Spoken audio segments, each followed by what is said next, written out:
Facebook live में आप लोगों का स्वागत है।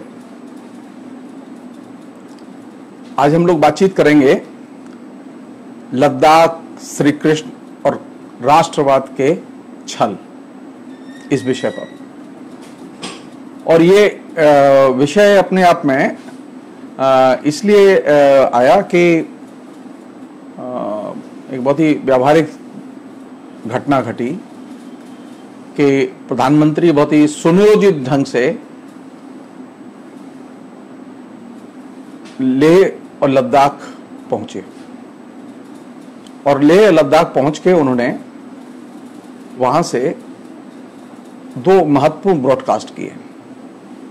एक ब्रॉडकास्ट उन्होंने सैनिकों के बीच में किया और दूसरा ब्रॉडकास्ट उन्होंने सैनिक अस्पताल के अंदर से किया। और ये अपने आप में मतलब बहुत ही रोचक चीज है कि जो इवेंट कल्चर है पीएम की, उस इवेंट कल्चर का किस हद तक प्रसार हो सकता है, इसे समझा जाना चाहिए और इसकी जरूरत क्यों पड़ती है बार बार। प्रधानमंत्री को अगर दिलचस्पी थी और सैनिकों से मिलना था और सैनिकों से बात करनी थी, आराम से जाते, बात करते, मिलते, उनकी खबर लेते, उन्हें भरोसा दिलाते और चले आते। लेकिन प्रधानमंत्री ने यह न करके पूरी एक व्यूह रचना रची और लगा कि लद्दाख को तो अब लिबरेट कराना है, इसलिए वो प्रधानमंत्री गए हैं।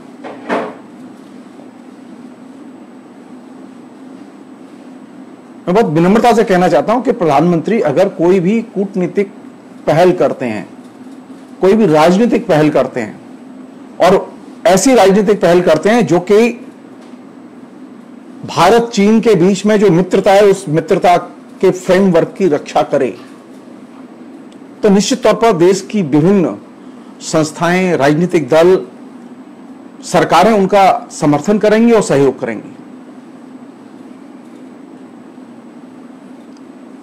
लेकिन अगर प्रधानमंत्री अपने इवेंट को एक पॉलिटिकल इवेंट बनाए, जो कि सीमा पर जो कुछ हो रहा है वो दलीय राजनीति के दृष्टिकोण से नहीं देखा जाना चाहिए। यह दुर्भाग्यजनक है कि अभी भी हम सीमा के विवाद को विदेश नीति के तहत हल करने पर ज्यादा जोर नहीं दे रहे हैं। मैं एक छोटा सा सवाल करना चाहता हूं और प्रधानमंत्री और उनके अनुयायी अगर सुन रहे हो तो सुने और कहें, प्रधानमंत्री तक ये बात पहुंचाएं। सीमा पर जब हलचल हुई और सीमा पर जो असुविधा हुई और घटना घटी, तो प्रधानमंत्री ने चीन के राष्ट्रपति को फोन क्यों नहीं किया? क्या परेशानी थी? आप अचानक उनको बुलाने के लिए फोन कर सकते हैं, उनके साथ झूला झूलने के लिए फोन कर सकते हैं, लेकिन जब देश पर चीन की सीमा सेना गड़बड़ी करे तो आप फोन क्यों नहीं कर सकते उन्हें? और आपकी इतनी अच्छी दोस्ती है उनसे। मैं नहीं समझता कि एक प्रधानमंत्री अगर दूसरे देश के राष्ट्रपति को अचानक कॉल करे तो वो कॉल व्यर्थ जाएगा। मैं नहीं समझता।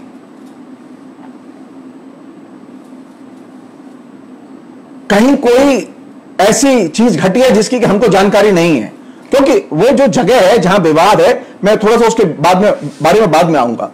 मेरा सिर्फ छोटा सा कहना यह है कि अभी तक 3 बार हमारे सेना के जो लेफ्टिनेंट जनरल हैं वो आपस में मिल चुके हैं।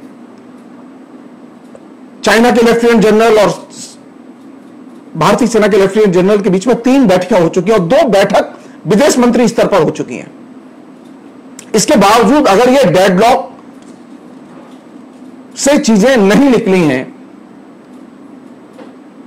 तो विदेश मंत्री के ऊपर तो प्रधानमंत्री हैं, तो प्रधानमंत्री इनिशिएटिव लेके बात क्यों नहीं करते? क्या वजह है? क्या वजह है कि प्रधानमंत्री व्यक्तिगत दावत के लिए तो चीन के राष्ट्रपति को बुला सकते हैं, लेकिन जब राष्ट्र की सीमा पर और खासतौर पर भारत की सरहद में जब चाइनीज सेना अवैध रूप से घुस आए तो प्रधानमंत्री फोन नहीं कर सकते? क्या वजह है? हम वजह जानना चाहते हैं। हमारा एक नागरिक के नाते पूरा हक बनता है कि प्रधानमंत्री ने फोन क्यों नहीं किया। अभी भी समय है, अभी भी समय है कि इस डेडलॉक को ब्रेक करने के लिए प्रधानमंत्री अपने स्तर पर सीधे राष्ट्रपति से हस्तक्षेप करने की मांग करें कि वो सेना को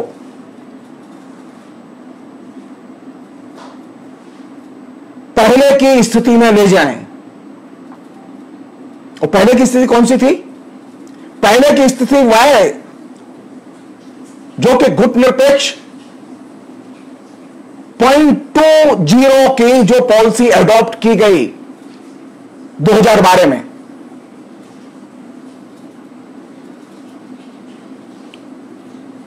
ये जो नीचे जो मीडिया है, जो भोंपू मीडिया है, ये भोंपू मीडिया और बीजेपी के लोग ये झूठ बोलना बंद करें। 2012 में एक बाकायदा सुसंगत नीति हमने एडॉप्ट की, और यह नीति कब एडॉप्ट की? तकरीबन 96 मीटिंग हुई विदेश मंत्रालय के अधिकारियों के, दोनों देशों के विदेश मंत्रालय के अधिकारियों को के बीच में सीमा विवाद को लेकर। और ये कब से हो रही है? ये सन 62 की घटना के बाद से हो रही है लगातार। पहली बार ऐसा हुआ कि एक डॉक्यूमेंट तैयार हुआ सीमा के संबंध में कि कौन कहां रहेगा, कौन कहां नहीं रहेगा, जिसे नॉन अलाइनमेंट 2.0 के डॉक्यूमेंट्स के तौर पर जाना जाता है। और यह बहुत महत्वपूर्ण डॉक्यूमेंट है। हवा में पॉलिटिक्स नहीं होती, हवा में कूटनीति भी नहीं होती। प्रधानमंत्री का सीधे यह कॉल होना चाहिए कि चीन की सेना 2012 में जो एग्रीमेंट हुआ, उस एग्रीमेंट के तहत जो सीमा तय हुई, उस सीमा पर लौटे। मैं सिर्फ नए लोग हैं उन लोगों के लिए मेंशन करना चाहता हूं, याद दिलाना चाहता हूं।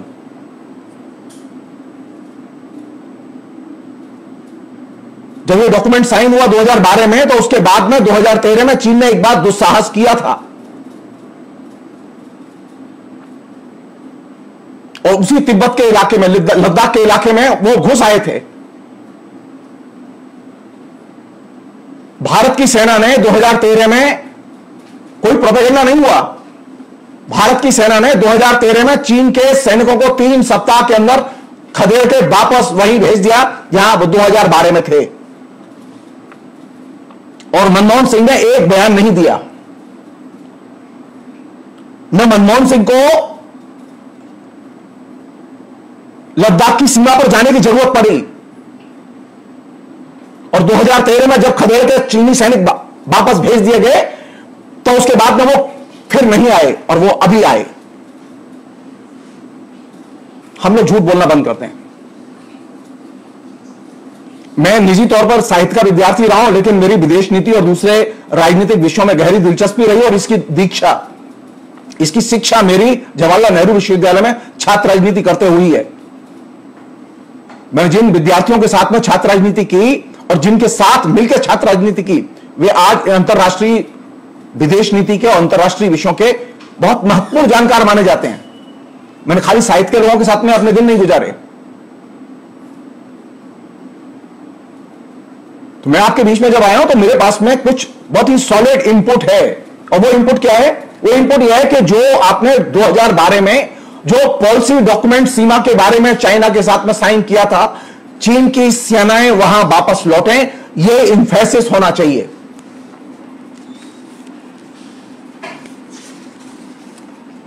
दिक्कत कहां खड़ी हो रही है?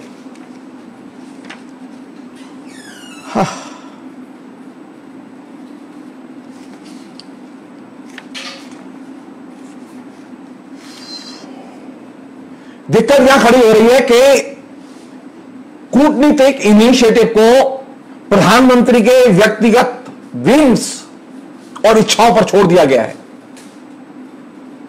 विदेश नीति किसी व्यक्ति की, चाहे वो प्रधानमंत्री हो, चाहे वो विदेश मंत्री हो, चाहे वो हो, किसी भी व्यक्ति के आधार पर न बनती है और न चलती है। अगर आप अहंकार से विदेश नीति चला सकते हैं और सीमाओं को बचा सकते हैं तो बचा लीजिए। सीमाओं को बचाने के लिए दो स्तर पर लड़ाई जरूरी है। पहली लड़ाई की सेनाएं मुस्तैदी के साथ में दुश्मन का मुकाबला करें। सेनाओं के पास में रसद होनी चाहिए।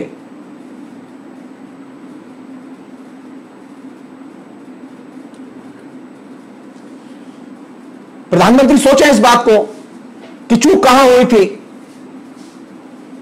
बॉर्डर पर जब हमारे सैनिक वहां अनुपस्थित थे या कम थे, वैसी स्थिति में ही तो चीन ने अवैध कब्जा किया और अपनी पोस्ट बनाई, और वो अब पीछे नहीं हट रहे। और कितने दिन हो गए इस बात को?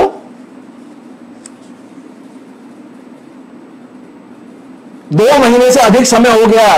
2013 में मनमोहन सिंह जो गूंगे प्रधानमंत्री थे बतर्ज नरेंद्र मोदी, चाइना के घूस भर दिया था 2013 में, और 3 सप्ताह के अंदर पूरी सेना वापस चली गई थी चाइना की, और चाइना के उफ नहीं की थी, जम के धुलाई हुई थी।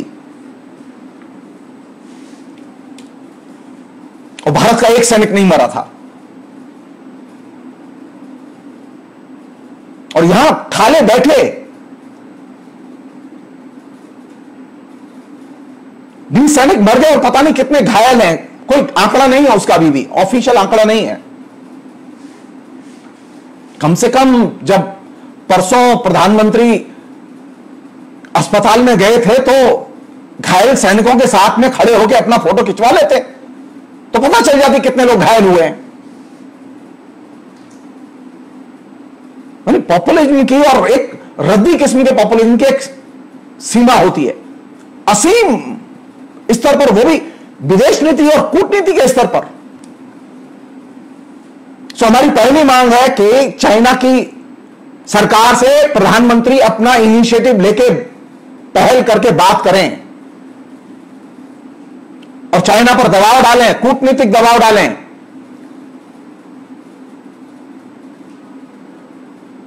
कि 2012 में जहां भारत चीन की सेनाएं थीं, वहां वापस चीन की सेनाएं वापस जाएं, और यह बहुत जरूरी है।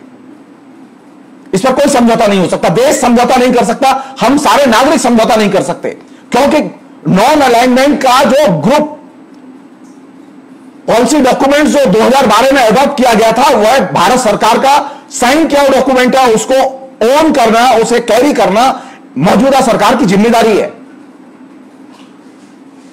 मौजूदा सरकार उसके बारे में कुछ नहीं बोल रही।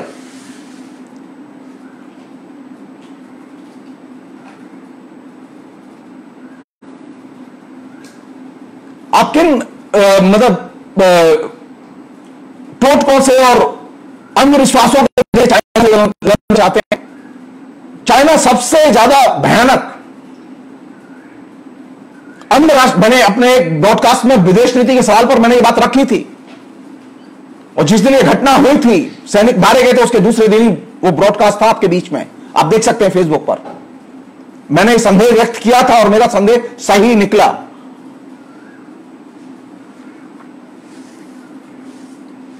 मैं फिर अनुरोध कर रहा हूं,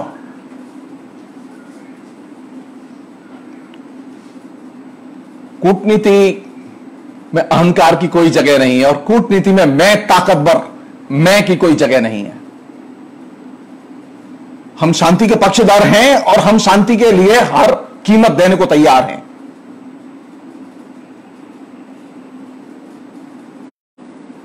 लेकिन शब्द नहीं, भाषा नहीं होनी चाहिए। ये जो हुंकार है, इस हुंकार से कहीं नहीं पहुंचेंगे आप। मैं प्रधानमंत्री को बाकायदा ये स्मरण दिलाना चाहता हूं कि 1962 में जो गलती हुई पंडित नेहरू से, उसकी कॉस्ट भारत ने बहुत बड़ी दी। पंडित नेहरू ने यही तो किया था कि पार्लियामेंट में बोल दिया था कि हम देख लेंगे अगर हमारी सेनाओं की तरफ मुंह उठा के देखा तो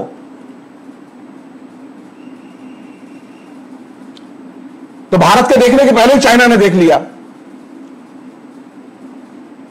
उसके बाद में कांग्रेस के किसी प्रधानमंत्री की हिम्मत नहीं पड़ी कि हम देख लेंगे बोलने की, क्योंकि वह एक कूटनीतिक ब्लंडर था। प्रधानमंत्री कूटनीति करते हैं, भाषण नहीं देते, और विदेश नीति के संदर्भ में तो बिल्कुल नहीं देते।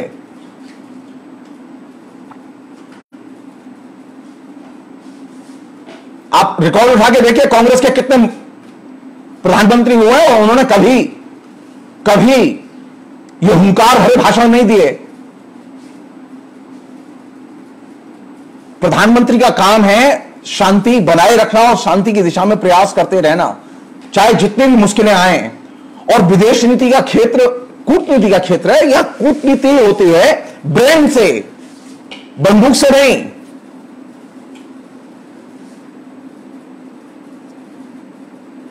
आप ब्रेन खर्च कीजिए, ब्रेन नहीं है तो भाड़े पर लीजिए।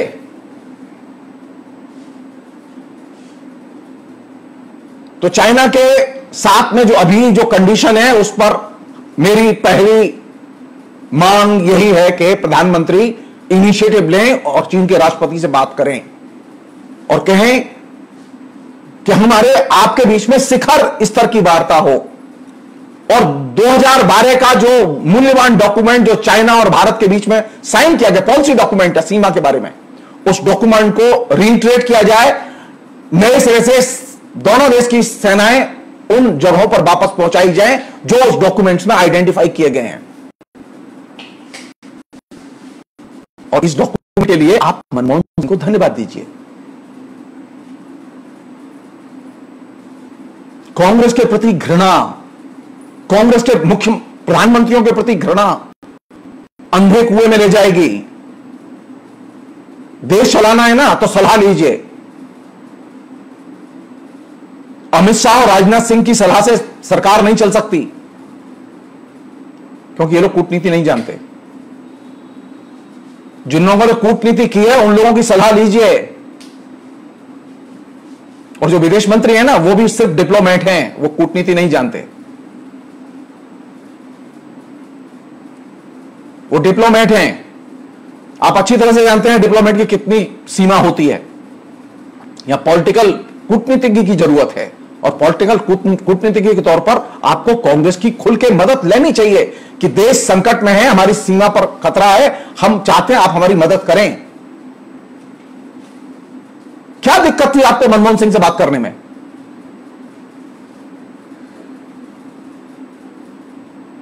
क्या दिक्कत है कि आपको जब भी कोई क्राइसिस आता है, सीरियस क्राइसिस आता है, तो आप किसी से बात नहीं करते और सारे देश को क्राइसिस में फेंक देते हैं आप।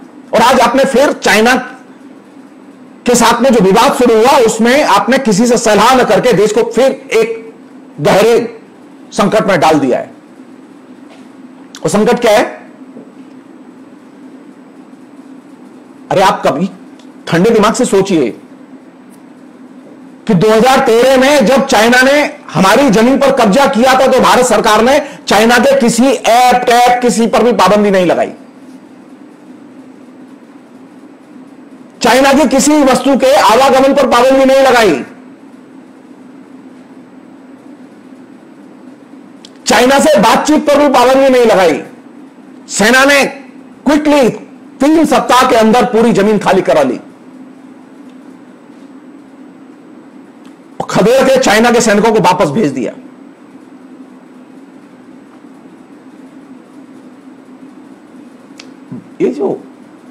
ये शब्दवीर की तरह आप घूम रहे हैं और शब्दवीर के बहाने आप पूरे के पूरे देश को मतलब एक उन्माद में भर देना चाहते हैं। ये ठीक नहीं है, विदेश नीति के लिए एकदम ठीक नहीं है। ये बहुत कॉस्टली है, बहुत कॉस्टली है। दो देशों के बीच में संबंध बड़े मेहनत से बनते हैं, बड़ी मेहनत लगती है उसमें।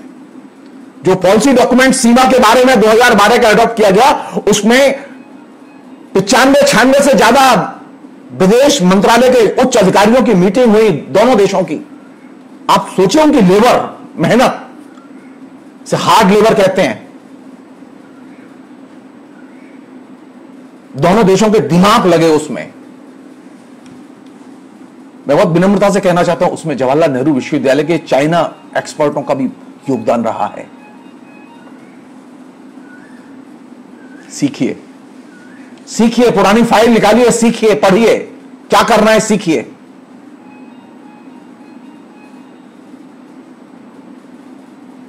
सिर्फ कांग्रेस के प्रति नफरत पाल के आप अपने ही विवेक पर पर्दा डालेंगे, अपने विवेक को नष्ट करेंगे। एक अन्य चीज और वो महत्वपूर्ण चीज, प्रधानमंत्री ने लद्दाख में भाषण दिया, बहुत अच्छी बात है। जो कुछ कहा कोई दिक्कत नहीं है उसमें, सिर्फ एक सवाल का जवाब दो। प्रधानमंत्री से मेरा यह अनुरोध है कि वह एक सवाल का जवाब दे। वो जहां पर भी जाते हैं वहां की स्थानीय कल्चर को वो जरूर एड्रेस करते हैं और वहां की स्थानीय कल्चर के जो प्रमुख हैं उनको एड्रेस करते हैं। मेरा सवाल यह है कि लद्दाख में, लेह लद्दाख में मैं 2 बार जा चुका हूं और विभिन्न तरह के लोगों के बीच में मैंने काफी लंबा समय अपना खर्च किया और वहां उनसे सीखा।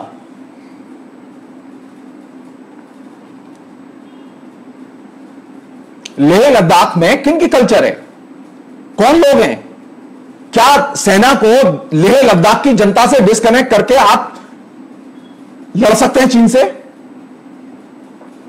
कश्मीर में आपने ये किया, ये गलती की आपने कश्मीर में। कश्मीर की जनता को जो समर्थन सेना को मिलता था, आपने सेना को जनता से एकदम डिस्कनेक्ट कर दिया और आज स्थिति है कश्मीर में सेना एक दिशा में जा रही है, जनता दूसरी दिशा में जा रही है और नॉर्मल सी लौटी नहीं है। और आप जब भाषण देने गए, आपके भाषण का आप जानते हैं दाम है, कीमत है। आपको बौद्ध धर्म की और महात्मा बुद्ध की याद क्यों नहीं आई? लेह लद्दाख में एक मंदिर नहीं है श्री कृष्ण का। लेह लद्दाख में 5 लोग नहीं है कृष्ण की पूजा करने वाले, लेकिन आपको कृष्ण और सुदर्शन चक्र लेह लद्दाख में याद आया। जिस लेह लद्दाख में हर घर के सामने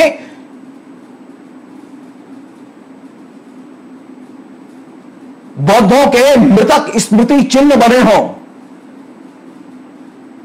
हर घर के सामने सैकड़ों बौद्ध मंदिर हों, उस लेह लद्दाख में आपको बौद्ध याद नहीं आते? जिस लेह लद्दाख में दूसरी सबसे महत्वपूर्ण कम्युनिटी है वो है मुस्लिम कम्युनिटी, इस्लाम। ना आपको बौद्ध याद आते हैं, ना आपको इस्लाम याद आता है। ये दोनों वहां की बैकबोन है। हिंदू बहुत कम संख्या में है वहां, और आपको कृष्ण और सुदर्शन चक्र कैसे भूल गए आप? क्या आप शांति के लिए गए थे? कृष्ण मनने के लिए नहीं गए थे। कृष्ण किस संस्कृति के प्रतीक हैं?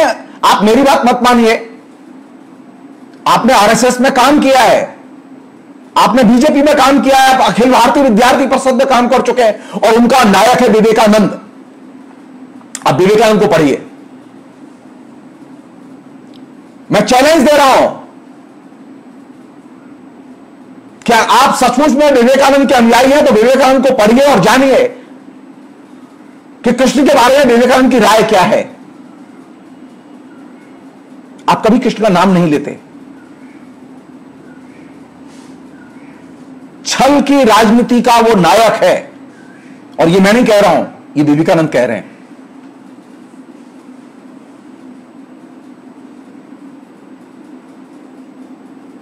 तो आपने पहला काम क्या किया कि आपने लोकल जो धार्मिक मान्यताएं हैं, आस्थाएं हैं लोगों की, आपने उनका महत्व ही नहीं समझा।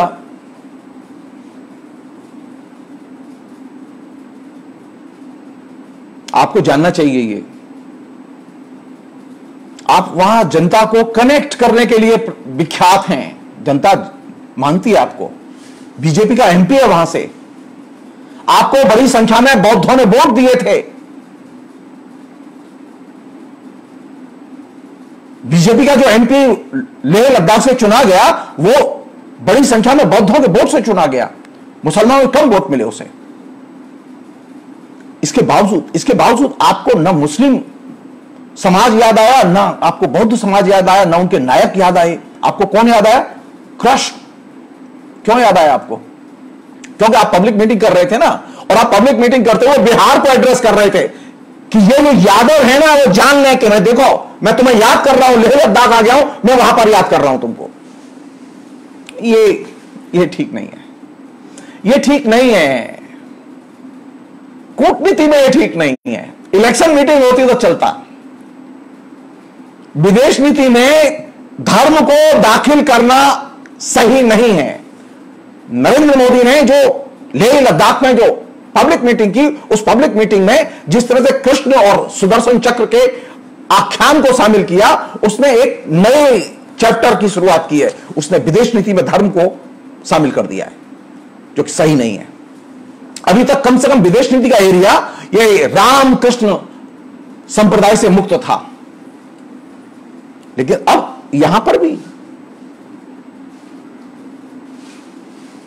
आप तो पब्लिक मीटिंग में बोल रहे हैं, आप सैनिकों के बीच में बोल रहे हैं आप। सो कूटनीति में भी धर्म, विदेश नीति में भी धर्म नहीं। 70 साल में कभी किसी प्रधानमंत्री ने अपनी स्पीच में विदेश मंत्रालय से संबंधित, विदेश नीति से संबंधित किसी भी स्पीच में कभी भी धर्म के किसी भी रेफरेंस का, संदर्भ का इस्तेमाल नहीं किया। अगर किया हो तो आप बताएं।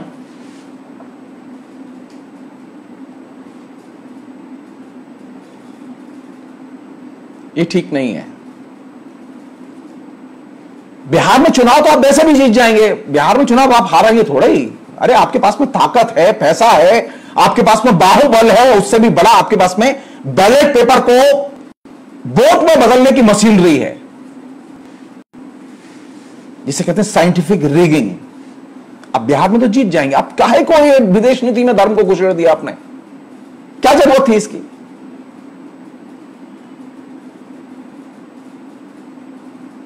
हमें इस प्रवृत्ति से बचना चाहिए। हर जगह धर्म को नहीं प्रवेश करने देना चाहिए। धर्म की जगह मंदिरों में है, धर्म की जगह लोगों के घर में है, लोगों के मन में है। धर्म की जगह राजनीति में नहीं है, धर्म की जगह विदेश नीति में नहीं है। लेकिन आप लगातार यही काम कर रहे हैं और आपने अब विदेश नीति के साथ में कृष्ण और सुदर्शन के आख्यान को जोड़कर रिलीजन को आपने स्पर्श करा दिया। चाहे आपकी इंटेंशन ये न रही हो, लेकिन आपने करा दिया। आप कुछ और भी तो उपमा दे सकते थे सैनिकों का मनोबल बढ़ाने के लिए। क्या आपके स्क्रिप्ट राइटर ने आपको सजेस्ट नहीं किया? बड़ा खराब स्क्रिप्ट राइटर है, इसका मतलब यह है।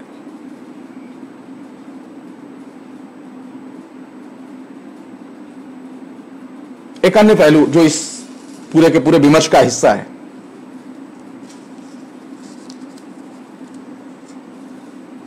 वो ये कि विदेश नीति में राष्ट्रवाद का इस्तेमाल हम तब करते हैं जब युद्ध की स्थिति होती है। युद्ध की स्थिति में हमारे साथ पाकिस्तान, चाइना का कोई युद्ध नहीं हो रहा है। एक बहुत छोटी सी घटना घटी है कि उन्होंने कुछ हमारी जमीन पर कब्जा कर लिया है।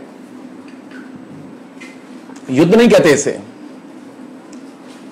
विदेश नीति में राष्ट्रवाद के एलिमेंट्स का हम लोग सिर्फ युद्ध के समय इस्तेमाल करते रहे हैं, लेकिन जब युद्ध नहीं होता तो हम राष्ट्रवाद का इस्तेमाल नहीं करते।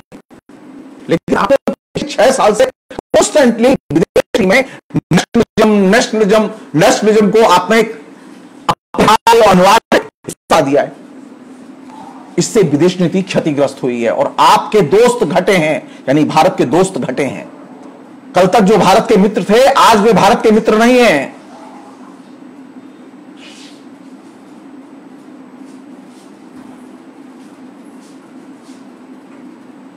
आपने दैनंदिन रूटीन की चीज बना दिया पाकिस्तान के साथ में विदेश नीति करते हुए नेशनलिज्म को, जिसकी जरूरत नहीं थी।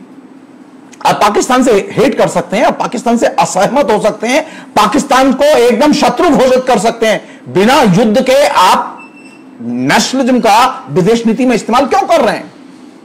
अल्टीमेटली क्या हुआ कि पाकिस्तान से आपके एकदम विषाक्त संबंध हो गए। आपने कूटनीति नहीं की। अब अल्टीमेटली आपने चाइना के साथ में, जिसके साथ आप झूले झूल रहे थे, आपने नेशनलिज्म के ग्राउंड पर ही उनसे बात की थी। और चाइना के लोग तो नेशनलिज्म के आपसे ज्यादा नशे में रहते हैं। चाइना बदनाम है अंधराष्ट्रवाद के लिए, और चाइना को वे लोग अच्छे लगते हैं जो अंधराष्ट्रवादी होते हैं। चाइना उनसे डरता है जो अंधराष्ट्रवादी नहीं। चाइना को मनमोहन सिंह से डर लगता था क्योंकि मनमोहन सिंह अंधराष्ट्रवादी नहीं थे, लेकिन चाइना को बीजेपी से कोई डर नहीं लगता क्योंकि वो जानते हैं कि अंधराष्ट्रवादी हैं और ये कभी भी उसके ट्रैप में फंस सकते हैं, और फंस गए। अंधराष्ट्रवाद का प्रत्युत्तर अंधराष्ट्रवाद नहीं है बल्कि विवेकवाद है और उदारतावाद है और विदेश नीति की कूटनीति है।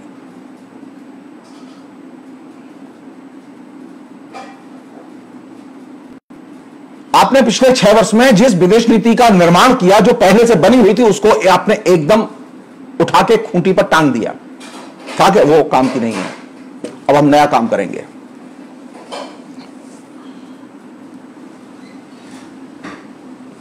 तो आपने नई विदेश नीति कैसी बनाई? आपने नई विदेश नीति बनाई है जिसमें कि पहला एलिमेंट है नेशनलिज्म, है ना, और दूसरा एलिमेंट है अमेरिका का अंधानुकरण, और तीसरा एलिमेंट है मीडिया का उन्माद, और चौथा एलिमेंट है पड़ोसी देशों से विरोध।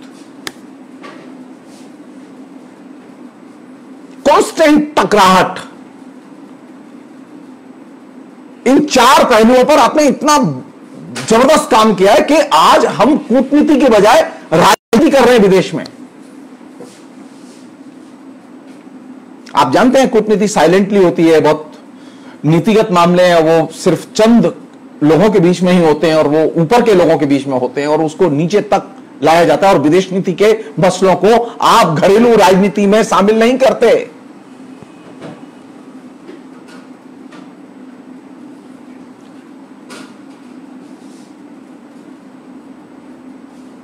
प्रधानमंत्री नरेंद्र मोदी ने विदेश नीति के जो नए फ्रेमवर्क को निर्मित किया, जिसमें राष्ट्रवाद, अमेरिकी अंधानुकरण, मीडिया उन्माद और पड़ोसी देशों से टकराहट, इसने एक नई स्थिति को जन्म दिया है। और नई स्थिति क्या है? नई स्थिति यह है कि इन चारों चीजों ने विदेश नीति से कूटनीति कर दिया है। अब कूटनीति नहीं है। कूटनीति के नाम पर आपने अमेरिकी अंधानुकरण को आपने एक महत्वपूर्ण उपकरण बना दिया और एक कंपलसरी चीज बना दिया है।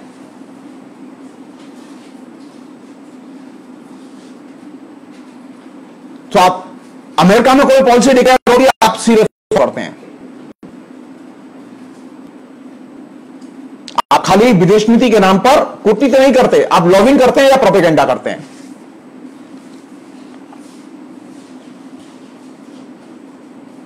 और यह मेजर शिफ्ट है आपकी विदेश नीति में, लॉबिंग और प्रोपेगेंडा और अमेरिकी नीति का अंधानुकरण। मैंने फेसबुक पर लिखा था, मैंने वो लेख भी लिखा था और मित्रों को शेयर भी किया था। ये नया जब नागरिकता कानून बना तो मैंने ये बात लिखी थी कि नए नागरिकता कानून की नकल कहां से की गई? अमेरिका के ट्रंप की पॉलिसी थी। अब ट्रंप ने अपने इलेक्शन को जीतने के लिए नया खेल खेला है, चीनी वस्तुओं का बहिष्कार, चीन पर आर्थिक प्रतिबंध लगाए जाएं, चीन का अंध विरोध,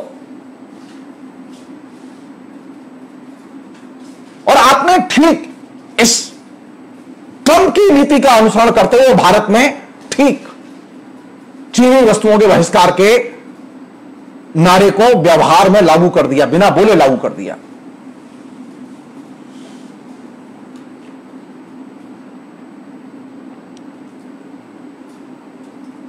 क्या सामान्य से यह घटना है? यह बहुत बड़ी घटना नहीं है। इसे कूटनीति और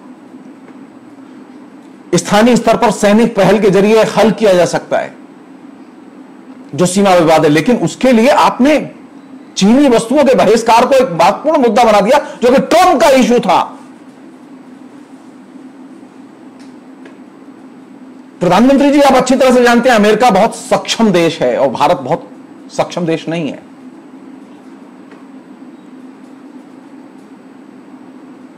वो स्वदेशी को के नाम पर वो कितना आगे जाएगा ये देखना होगा। अभी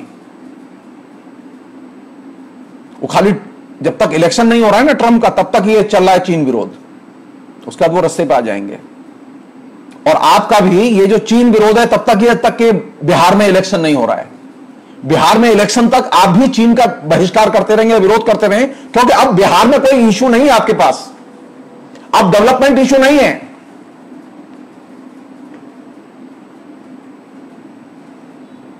राष्ट्रवाद के नाम पर आपने जो ये चीनी वस्तुओं के बहिष्कार का मसला चुना है, ये ट्रंप की विदेश नीति का अनुकरण करते हुए चुना है।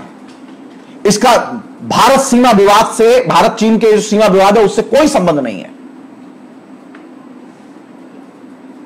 सीमा अतिक्रमण पहले भी हुए थे, लेकिन हमने चीनी वस्तुओं पर पाबंदी नहीं लगाई थी, बहिष्कार की नीति नहीं अपनाई थी। इससे हमें कितनी मदद मिलेगी भविष्य जानता है, हम नहीं जानते। मुझे तो डाउट है, इससे कोई मदद मिलेगी, इससे कोई मदद नहीं मिलेगी। हां, एक चीज से मदद मिल सकती है, अगर आप फोन करें चाइना के राष्ट्रपति को तो शायद इससे मदद मिल सकती है कि चाइना का राष्ट्रपति आपकी बात समझ जाए और मान ले, क्योंकि आप में समझाने की क्षमता तो है, आप अक्लमंद तो हैं। अक्लमंद नहीं होते तो प्रधानमंत्री कैसे बनते?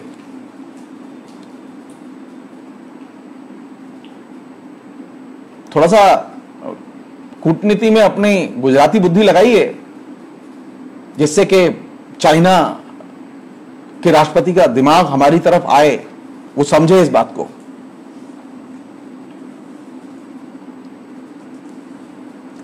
तो जो 4 बातें मैंने आपको बताई अभी, अमेरिकी नीति का अंधानुकरण, नेशनलिज्म, मीडिया उन्माद और पड़ोसी देशों के साथ में टकराहट, इसमें 5वां एलिमेंट हुआ है चीनी वस्तुओं का बहिष्कार। तो अब ये 5 चीज मिलके भारत की विदेश नीति बनाती हैं, इसमें कूटनीति कहीं नहीं है। अब इसमें एक ये जो चीनी वस्तुओं के बहिष्कार ने एक और चीज की है, वो ये कि अब घरेलू स्तर पर हर गली मोहल्ले में अब चीनी वस्तुओं के नाम पर सामाजिक ध्रुवीकरण और राजनीतिक ध्रुवीकरण की प्रक्रिया शुरू कर दी गई है। और यह काम मीडिया और साइबर सेल, जो बीजेपी का बहुत पावरफुल सेल है, उसे सौंप दिया गया है। यानी अब आप सरकार के स्तर से काम नहीं कर रहे, आपकी विदेश नीति को कैरी आउट कौन कर रहे हैं? आपकी विदेश नीति को कैरी आउट वे लोग कर रहे हैं जिन्होंने विदेश नीति का ABCD नहीं पढ़ा है, मीडिया सेल के लोग। वे जो मन में आ रही है लिख रहे हैं, जो मन में आ रही है लज्जित कर रहे हैं, गंदी गंदी पोस्ट लिख रहे हैं। क्यों? क्योंकि उनको एक ही संदेश है, उन्माद करो। सो विदेश नीति का मीडिया और साइबर सेल से कोई संबंध नहीं होता था भारत में पहले।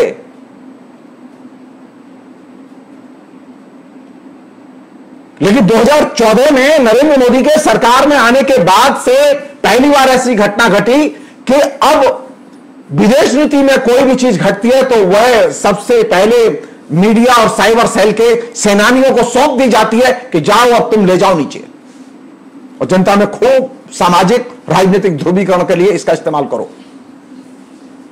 विदेश नीति होती थी 2 देशों या भारत और उसके बाहर जो देश है उनके बीच में जो नीतिगत प्रश्न है उनको हल करने के लिए।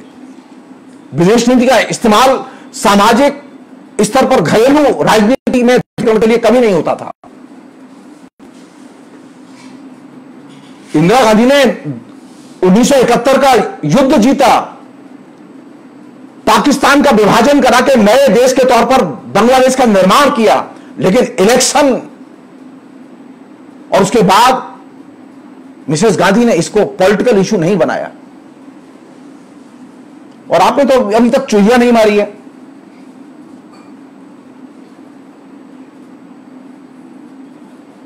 और आप के सेनानी बिल्कुल लगे रहते हैं ऐसे जैसे पता नहीं नरेंद्र मोदी कितनी चोटियां जीत लाए हैं और नरेंद्र मोदी के 6 साल के कार्यकाल में पाकिस्तान के कितने इलाके दखल कर लिए गए हैं और चाइना के कितने इलाके दखल कर लिए गए हैं।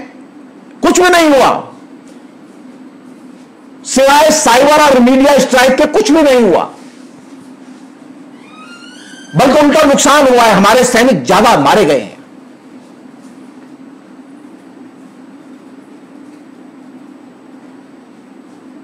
तो विदेश नीति से ये जो मीडिया और साइबर सेल है इसको अलग कीजिए। अगर भारत की इज्जत और प्रतिष्ठा को बचाना है,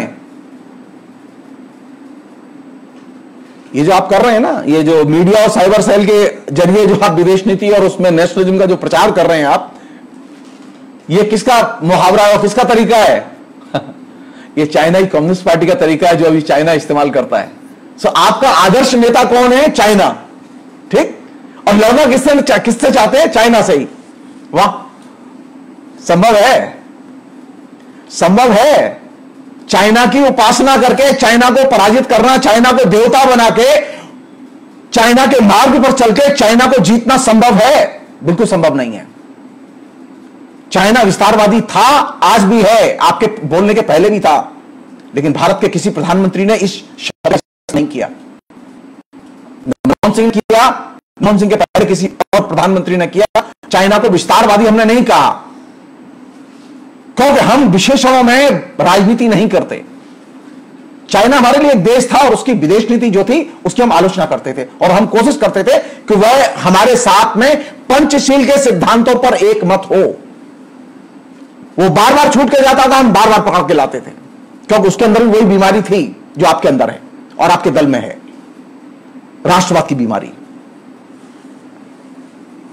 विदेश नीति में राष्ट्रवाद का जो भी इस्तेमाल करेगा वह अपने पड़ोसियों से आए दिन सिर फुटौल करेगा और चाइना करता रहा है। चाइना के सीमाएं 12 देशों से जुड़ती हैं और 12 में से कोई देश ऐसा नहीं जिसके साथ में उसके सिर फुटौल ना हुआ हो। सो नेशनलिज्म अगर रहेगा तो सिर फुटौल तो होगी। सो विदेश नीति शांति के मार्ग पर चले।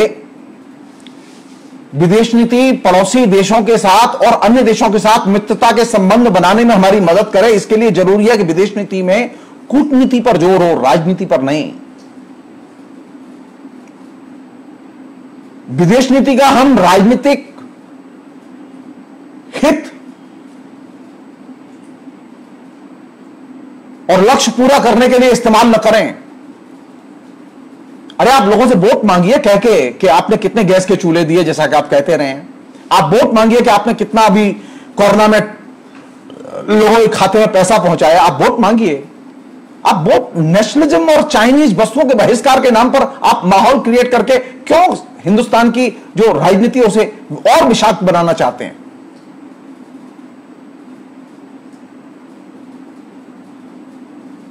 नहीं, मेरी डिमांड है दूसरी कि विदेश नीति से नेशनलिज्म और मीडिया साइबर सेल बीजेपी का उसके कैंपेन को एकदम अलग किया जाए। उन्हें बाकायदा मैंडेट दी जाए कि वे इस पर कुछ न बोलें। जो कुछ बोलना है विदेश मंत्रालय बोलेगा और जो कुछ बोलना है प्रधानमंत्री बोलेगा।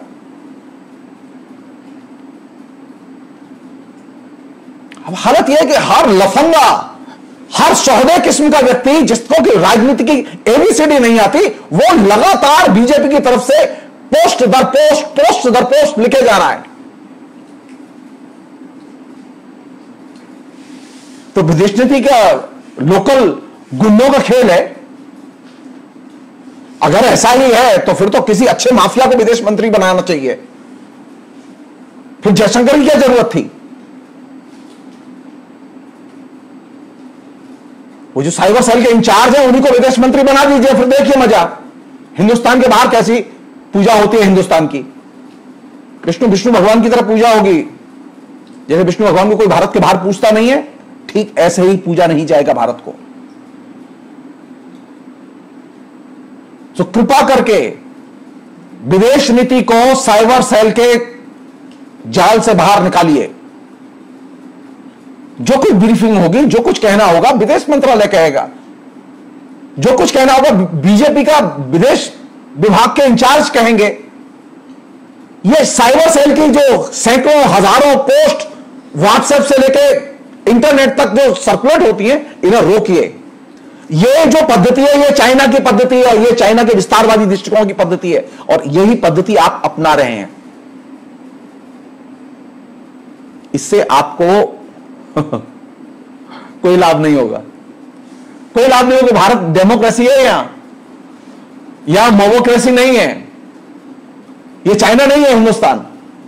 हिंदुस्तान में विपक्ष है, विपक्ष में एक राहुल गांधी है, सोनिया गांधी है, मनमोहन सिंह है, सीताराम येचुरी है, और बहुत सारे लोग हैं। यहां हर राज्य में एक सोनिया गांधी है।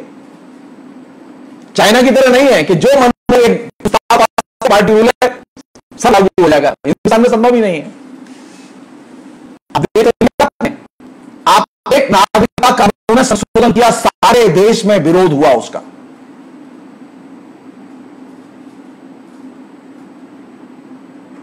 सो प्लीज ये चीज समझने की कोशिश करें कि ये डेमोक्रेसी का देश है, लोकतंत्र का देश है। ये भीड़तंत्र का देश नहीं और एक पार्टी का देश नहीं है। चाइना में कम्युनिस्ट पार्टी के नाम पर एक ही दल की सत्ता है और वहां डिक्टेटरशिप है, और ऐसी वैसी डिक्टेटरशिप नहीं है, बहुत ही थर्ड ग्रेड किस्म की डिक्टेटरशिप है। जिस राष्ट्रपति के साथ अभी झूला झूल रहे थे ना आप कुछ दिन पहले, वो राष्ट्रपति अपनी पार्टी में ही लोगों को दमन करने के लिए बदनाम है। कभी मौका लगा चाइना में जो चल रहा है उस पर हम विस्तार से बात करें आपसे। हमसे अभी बहुत विनम्र लोग जाते हैं के राष्ट्रपति कम्युनिस्ट पार्टी के कदम पर बीजेपी और उसका मीडिया प्रचार करने के और भी तरीके हैं, बातें कहने के और भी तरीके हैं। एक अन्य पहलू ये कह के और मैं ये बातचीत यहीं फिलहाल रोकूंगा, वो ये कि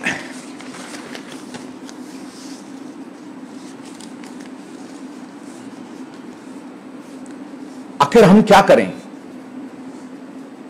क्या करना चाहिए हम लोगों को। पहली चीज,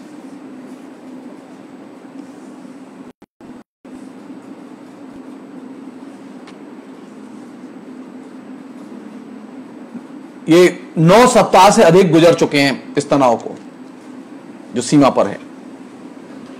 इस तनाव से निकलने का अब तक जो निचले स्तर पर, जैसा मैंने आपसे कहा, 2 बार विदेश मंत्री बात कर चुके हैं, 3 बार सेना के अफसर बात कर चुके हैं आपस में।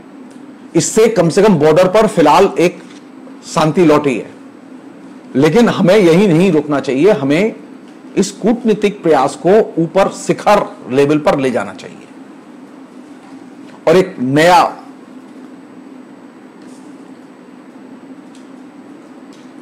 प्रस्ताव 2012 के नॉन अलाइनमेंट 2.0 डॉक्यूमेंट्स के आधार पर इंडोर्स करना चाहिए और कराना चाहिए, क्योंकि चाइना ने बदमाशी की है। रीट्रेट करना चाहिए। प्रधानमंत्री को अपने वक्तव्य में 2012 के प्रस्ताव के बारे में बोलना चाहिए। विदेश मंत्री को इस बात को बार बार बोलना चाहिए। ऐसा नहीं है कांग्रेस कोई नीतिहीन पार्टी नहीं थी। कांग्रेस ने एक नीति डॉक्यूमेंट्स तैयार किया था, उस डॉक्यूमेंट्स को पब्लिक डिस्कशंस का हिस्सा बनाया जाना चाहिए, मैसेज दिया जाना चाहिए चाइना को कि हम आपको याद दिला रहे हैं। उन्होंने जो वहां हमारे इलाके में यानी PP14 जो नामक क्षेत्र है जिस पर के उन्होंने अवैध निर्माण किया हुआ है, जिस पर उस अवैध निर्माण को रोकने के लिए हमारी सेना के लोग गए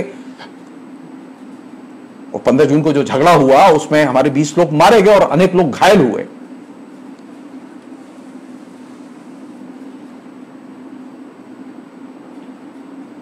उसके अलावा भी एक अन्य क्षेत्र जहां पर कि चीनी घुसने की कोशिश कर रहा है और उसने कुछ जमीन कब्जे में ले ली है।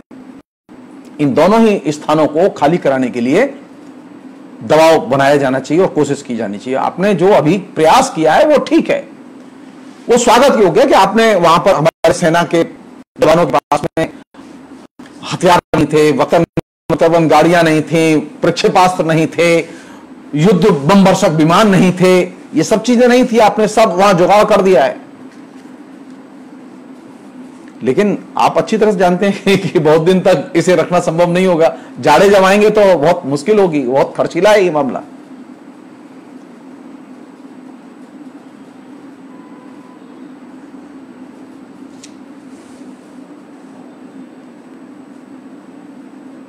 इसलिए ये जो इलाके जो कब्जे में, इन्हें मुक्त कराने के लिए दोनों ही स्तरों पर प्रयास किया जाना चाहिए। एक तो ये अभी जो आपने सेना की मोर्चेबंदी की है, जो वहां रसद पहुंचाई है, जो अखबारों से पता चला है कि लद्दाख की सीमा पर अतिरिक्त टुकड़ियां भेजी गई हैं और वहां संख्या बढ़ाई गई है, वहां हॉविट्जर तोपें भेजी गई हैं, वहां टैंक भेजे गए हैं, वहां तमाम बमवर्षक विमान और प्रक्षेपास्त्र सुखोई विमान तक वहां भेजे गए हैं। ये तमाम आपने व्यवस्था की है, बहुत अच्छी बात है ये। यहां तक कि ब्रह्मोक्ष नाम का प्रक्षेपास्त्र आपने भेज दिया, ठीक है, कोई दिक्कत नहीं है। हमारी सीमा है और हमारी सेना है, हम वहां कुछ भी लगाएं, कोई नुकसान नहीं है इसमें। और आपने इस पूरे के पूरे घटनाक्रम, आप एक चीज ठंडे दिमाग से सोचिए कि अब वहां कोई झगड़ा नहीं होगा, तो ये इतनी युद्ध सामग्री रसद जो आपने वहां इकट्ठी की है, उसे सर्दी में मेंटेन करना, रखना कितना खर्चीला होगा। तो कोशिश कीजिए जल्दी कि ये टेंशन खत्म हो। एक और चीज है, ये जो आपने अभी हथियारों का ऑर्डर दिया है ना, जिसमें कि 18,000 करोड़ से अधिक के हथियार खरीदने का जो आपने ऑर्डर दिया है, इसमें 33 रशियन युद्ध बमवर्षक विमान, इसके अलावा 21 उच्च कोटि के MiG-29, 12 लेंस युक्त 30 MKI सुखोई विमान, ये जो आपने ऑर्डर दिए खरीदने के लिए रशिया को, इन्हें नीचे एक्टिव होने में कम से कम अभी 2 साल लग जाएंगे। सीखना, सीख के चलाने का इनका अभ्यास करना, फिर इनको इस्तेमाल करने के लायक बनाना, इसमें 2 साल लग जाएंगे। तो हम क्या युद्ध के लिए ये सामान खरीद रहे हैं? इससे एक चीज का पता चलता है कि हमारे पास में बेहतर युद्ध की सामग्री नहीं है। चाइना हमसे युद्ध की सामग्री के मामले में अनेक विकसित अवस्था में है। सिर्फ एक चीज में वो कमजोर है कि चाइना को बर्फीली पहाड़ियों में युद्ध का अनुभव नहीं है और हमको है।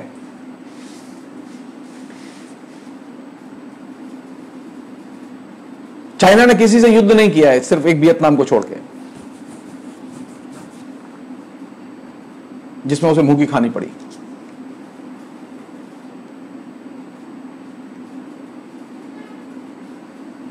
हमने 5 बार युद्ध किया है, हमें अनुभव है, लेकिन इस अनुभव से तो काम नहीं चलेगा। खाली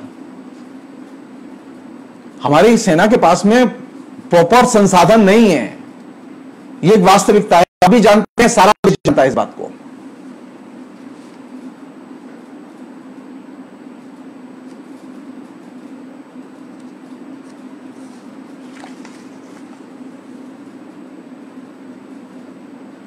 आखिर में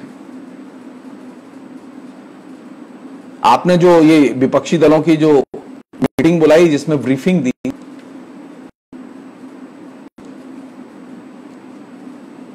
उसे आप लाइव टेलीकास्ट क्यों नहीं किया आपने? आप खाली डिटेल्स लाइव टेलीकास्ट कर देते हैं। जैसे आप अभी आप सीमा पर गए और आप भाग, वो लाइव टेलीकास्ट हो गया।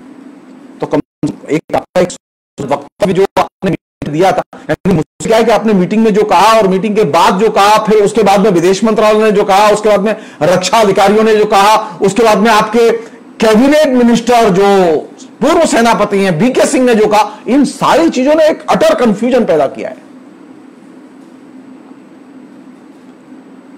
तो एक अंतिम अनुरोध, आप ये बताएं, प्रधानमंत्री नरेंद्र मोदी अपने नाम से एक बयान, एक ट्वीट जारी करके ये बताएं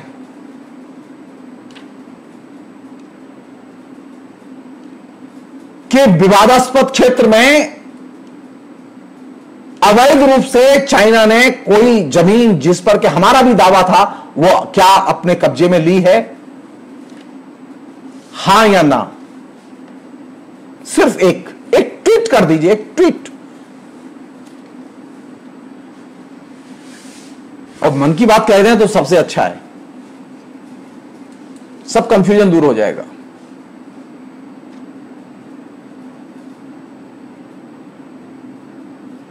अंत में सुदर्शन चक्र से आप जीतने वाले नहीं हैं। आधुनिक लड़ाइयां सुदर्शन चक्र और भगवान कृष्ण के नाम से नहीं लड़ी जाती और न जीती जाती हैं। ये अंधविश्वास है। ये जो पौराणिक उपाख्यान आप बार बार बोलते हैं और संस्कृत के जो पदबंध आप बार बार बोलते हैं, जो कि आप वहां पर भी बोल रहे थे, यह विदेश नीति में पोंगा पंथ है। आपको कहना चाहिए था यह कि मैंने यहां हॉवित्जर तोपें लगाई हैं, अगर दुश्मन ने कुछ किया तो ये जवाब देंगी। आप सुदर्शन चक्र का नाम क्यों लिया आपने? आपने तो हॉवित्जर तोप लगाई ना वहां। आपने ब्रह्मोक्ष जो है ब्रह्म प्रक्षेपास्त्र लगाया हुआ है वहां, आपने मंगाया। आपने सुखोई विमान वहां लगाए हैं। आज के इंडियन एक्सप्रेस में डिटेल्स आए हैं। तो आपके पास में जो सैन्य सामग्री है, जो कि बहुत ताकतवर सैन्य सामग्री है, जिससे कि रेशनल डिस्कोर्स, सेना के बारे में रेशनल समझ पैदा होती है, उस सेना को आप एक अंधविश्वास, सुदर्शन चक्र और कृष्ण एक अंधविश्वास का हिस्सा भी हैं। कृष्ण कभी नहीं हुए थे, देवता जन्म नहीं लेते। सुदर्शन चक्र नाम की कोई चीज नहीं थी, काल्पनिक चीजें हैं, यह अंधविश्वास है। देश की सेना की रक्षा के लिए अंधविश्वास और अंधविश्वास के प्रतीकों की जरूरत नहीं है। देश की सेना की रक्षा के लिए और देश की सीमाओं की रक्षा के लिए जरूरी है कि उनके पास में सबसे बेहतरीन हथियार हो, उनकी सुरक्षा के पूरे इंतजाम हो। और इससे भी बड़ी चीज जानते हैं क्या है? जो सैनिक बॉर्डर पर लड़ रहा है, उसकी चिंता है कि उसका जो परिवार घर में है, मेरठ में है, दिल्ली में है, कानपुर में है, लखनऊ में है, गांव में है, वो परिवार शांति के माहौल में रह रहा है कि नहीं रह रहा है।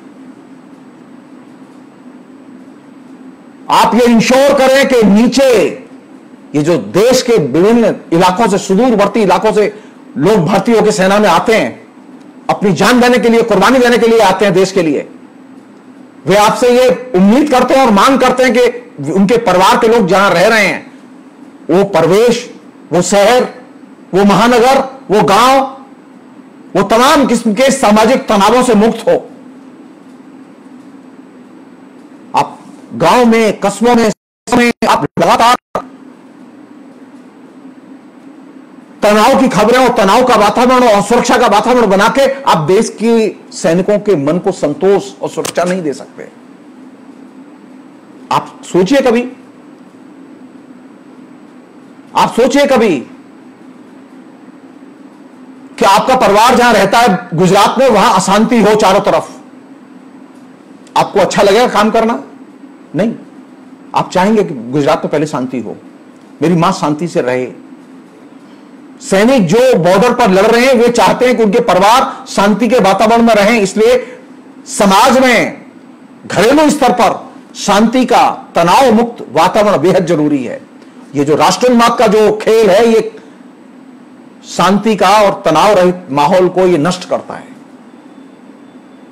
ये परपेचुअल क्राइसिस, टेंशन, तनाव कभी इस बहाने कभी उस बहाने बनाए रखता है और इससे सैनिक का मनोबल प्रभावित होता है। सैनिक का मनोबल तब ऊंचा रहता है जब उसका परिवार शांति के माहौल में रहे, सैनिक का मनोबल तब ऊंचा होता है जबकि वह बेहतर उपकरणों से लैस हो। सैनिक का मनोबल प्रधानमंत्री के भाषण से ऊंचा नहीं होता, उसका सीना ऊंचा नहीं होता। ये आपके साइबर सेल और मीडिया जो कैंपेन है, टेलीविजन वाइट्स हैं, इनसे सैनिकों का मनोबल ऊंचा नहीं होता। सैनिक देखते ही नहीं है कभी इन चीजों को, उनके यहां ये विषय ही नहीं है।